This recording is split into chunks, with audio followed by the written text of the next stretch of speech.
সুপ্রিয় দর্শক, আসসালামু আলাইকুম।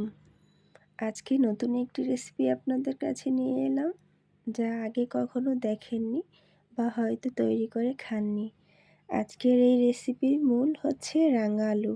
রাঙা আলু দিয়ে আবার কীভাবে পুডিং তৈরি করা যায় ভাবতেছেন? তাহলে দেখে নিন আমি কিভাবে এই রাঙা আলু দিয়ে পুডিং তৈরি করে নিয়েছি, যা খেতে খুব সুস্বাদু হয়েছিল।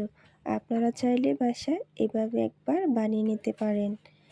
এখানে আমি একটা রাঙা আলু কেটে নিয়েছি, প্রথমে সিদ্ধ করে নিচ্ছি। আশা করি এই রাঙা আলুর রেসিপিটি আপনাদের কাছে অনেক অনেক বেশি ভালো হবে। নিয়েছি এখানে আড়ঙের দুধ 1 লিটার। দুধটাকে জাল করে কমিয়ে হাফ লিটারের মতো করে নিব। পুডিং থেকে যেন একটা সুস্বাদু ফ্লেভার আসে, তার জন্য আমি এখানে 3টা এলাচ একটু মাঝখান দিয়ে ছিঁড়ে দিয়ে দিচ্ছি। এই এলাচটা দেওয়ার কারণে পুডিং থেকে কাঁচা ডিমের গন্ধটা আসবে না। আপনারা চাইলে গুঁড়ো গুঁড়ো দিতে পারেন। আমি পরে এটা উঠিয়ে নেব। এই তো আমার জাল করা হয়ে গেছে, প্রায় আধা কেজির মতো করে নিয়েছি। আর দিয়ে দিচ্ছি বড় চামচে 1 চামচ চিনি। এটা ডালের চামচ, হাফ চামচের কম চিনি নিয়েছি ক্যারামেল তৈরি করার জন্য। এবার আমি ক্যারামেলটা তৈরি করে নিচ্ছি। এরকম একটা মোল্ডে সেট করে নিয়েছি ক্যারামেলটাকে। আর এখানে আমি 3টা ডিম আগে থেকেই ফেটিয়ে নিয়েছিলাম। এবার দুধের সাথে মিক্স করে নিচ্ছি।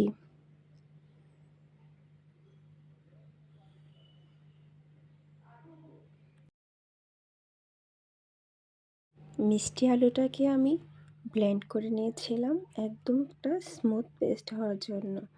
এবার এটা আমি দিয়ে দিচ্ছি। মিষ্টি আলুটা দেওয়ার পর আলতো হাতে আস্তে আস্তে সময় ধরে একটু গুলিয়ে নিতে হবে। ব্যাটারটা আমার হয়ে গেছে, একদম স্মুথ একটা ব্যাটার। এবার আমি যে মোল্ডে ক্যারামেলটা সেট করেছিলাম ওর চারপাশে একটু ঘি মাখিয়ে নিচ্ছি, যাতে পুডিংটা না লেগে যায় আর একটা সুস্বাদু সুঘ্রাণ ফ্লেভার আসে। এবার আমি এটা সেট করে নিচ্ছি মোল্ডের মাধ্যমে। চুলায় একটা আমি বড় পাতিল বসিয়ে দিলাম। পাতিলের মধ্যে পানি দিয়ে দিচ্ছি। একটা স্ট্যান্ডের উপর এই পুডিংয়ের মোল্ডটা রেখে ঢাকনা দিয়ে দিচ্ছি। উপর আরেকটা ঢাকনা দিয়ে দিচ্ছি, যাতে করে ভাপটা বের না হয়। এই তো আমার পুডিং হয়ে গেছে, তাই চেক করে নিচ্ছি একটা কাঁটা চামচের সাহায্যে। দেখুন আমার পুডিং হয়ে গেছে, চামচের গায়ে কোনো কিছুই লেগে যায়নি। এবার একটা ছুরির সাহায্যে সাইড থেকে ছাড়িয়ে নিচ্ছি। পুডিংটা হওয়ার পর 20 মিনিটের মতো আমি নর্মাল ফ্রিজে রেখেছিলাম। এবার এটা আমি ঢেলে আপনাদেরকে দেখাচ্ছি। দেখুন মাশাআল্লাহ কত সুন্দর হয়েছে আমার এই পুডিংটা। খেতে কিন্তু বেশ দারুণ হয়েছিল। বাসার সবাই অনেক অনেক বেশি পছন্দ করেছে। আপনারা চাইলে এই মিষ্টি আলু দিয়ে এমন একটা পুডিং তৈরি করে সবাইকে চমকে দিতে পারেন। আজকের এই ভিডিওটি আপনাদের কাছে ভালো লাগলে আমার চ্যানেলটা সাবস্ক্রাইব করে দিবেন আর ভিডিওতে একটা লাইক দিয়ে দেবেন প্লিজ।